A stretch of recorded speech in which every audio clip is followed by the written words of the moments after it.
My apology, but this is kind of what you get when you're doing an at-home YouTube channel and you're doing all your own photography. In the subsequent video, I'm demonstrating close-ups of caning technique, and the close-ups are close enough that you're not going to see my head. So this is just a little introduction to say, hi, I'm Dex, thanks for watching. And you won't see my head for the rest of the video, but do watch and get a close-up of these caning techniques that I'm teaching. As always, thanks for watching. Subscribe, ring the bell, and if you truly love the channel, visit my Patreon site and leave a tip if you will. Welcome to the leather journey. Dex. I've been in leather 24 years, a little over 24 years. My other channel, Whips in the Dungeon, is also on YouTube. For most of you that know me, you think of Dex and you think of Whips and Whips in the Dungeon. But the leather journey covers a wide, broad spectrum of leather topics, and we did a playlist on caning. We haven't been back to revisit the caning playlist in a while, so I thought, well, I'll do a review of the techniques I teach in the caning series, and you're going to want to watch that caning series just because Moodstone's in it and she's in prime form, and it's very entertaining to watch it. But for review, one of the analogies I use in that series when I teach strike back, I liken strike back to striking a block of tofu and transferring the energy from the cane to the tofu without cracking the tofu. So I decided today I would use a thin cane, just rattan, unfinished rattan. It has been seasoned. And then a little bit thicker rattan cane that also has been varnished with marine varnish. And I was going to review the techniques that this is kind of a review video. We're going to review all of those techniques that I teach in the caning series. So without further ado, as you all know, when you're caning, a warm-up is essential to warm the skin up to temperature. And one of the warm-up techniques that I like to use is called a strike back, or excuse me, a backstop technique. So backstop, you're warming up the skin by tapping, and I use my other hand as a backstop.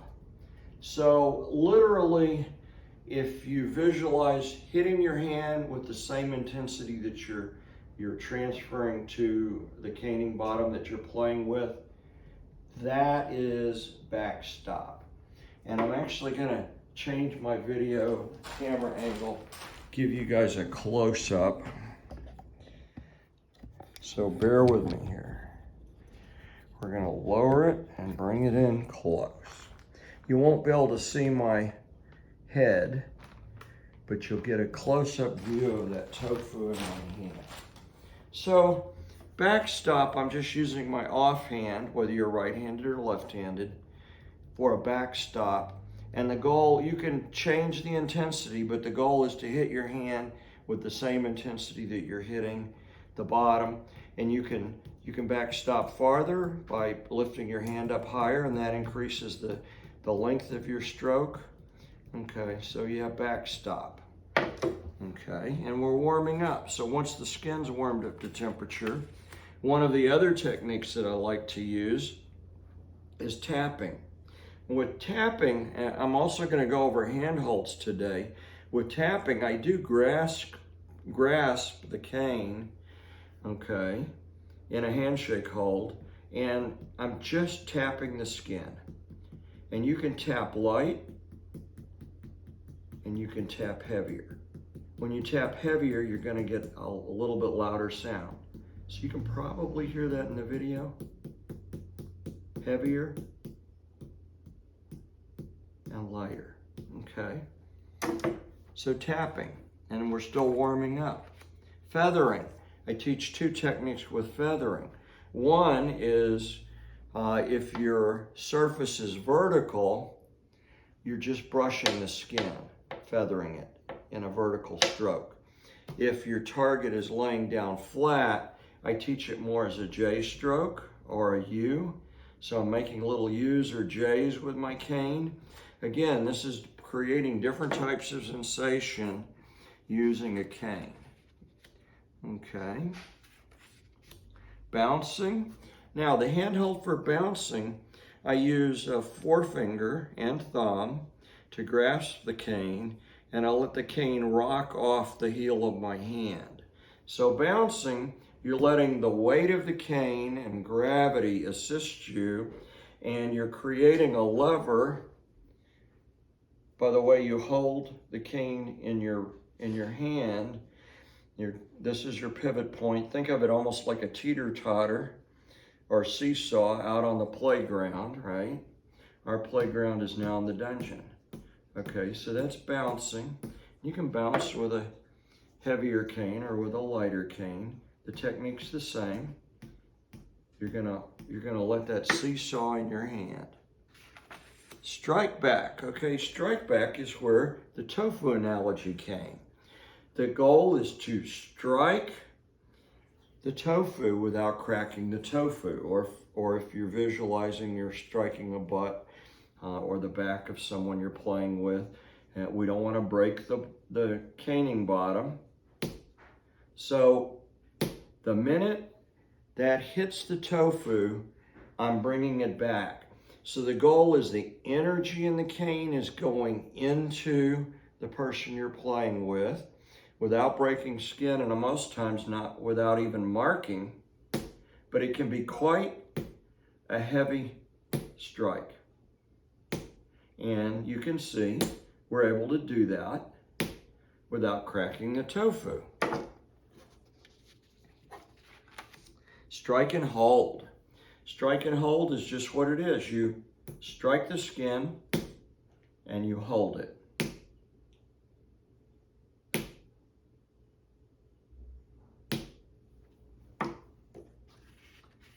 I believe the next one, I have note cards here. Strike and draw. So think of like playing a violin and a bow. Okay, you're gonna strike and then draw the cane across the skin. That's gonna create a different sensation. It's gonna distribute the energy. Strike and draw.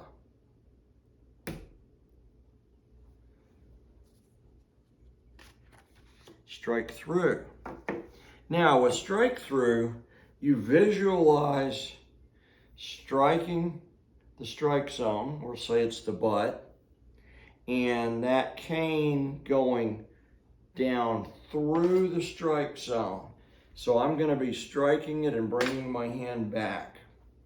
And it may even make a sharp sound because I might hit the edge of the table just for this demo. Strike through. Intense. We obviously broke our tofu. I still think I can clean it off and probably have it for dinner. I don't think we have any overly damage there. Ramping up. Okay, ramping up can be done a number of ways. One way that you ramp up is just striking the same damn spot time after time after time. Okay, so we're inputting energy into that spot, and then we're energy's additive. So I'm adding energy every time I hit that spot. I don't have to hit that spot very hard because I'm repeating and I'm adding to what was already there. Another way to ramp up is just by counting. You can go 1, 1, 2, 1, 2, 3, 1, 2, 3, 4. And of course, in between counts, I'm not giving a lot of breathing time. I'm not pausing a lot. I'm not allowing the caning bottom to recover because I'm ramping up that energy, ramping up the endorphin rush. Okay, so that's kind of it for review for most of the strokes that we teach. I hope you enjoyed this review.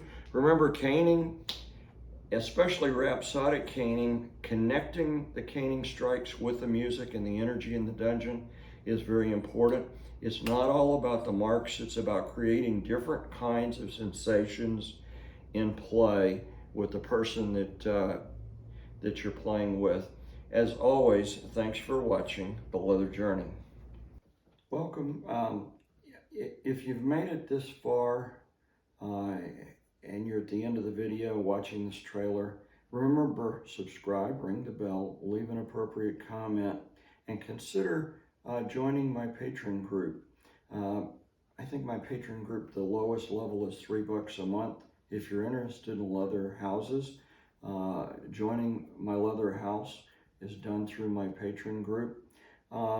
Consider joining the Patreon group and supporting the channel and showing that you love the content and encourage me to continue making more content. As always, thanks for watching The Leather Journey.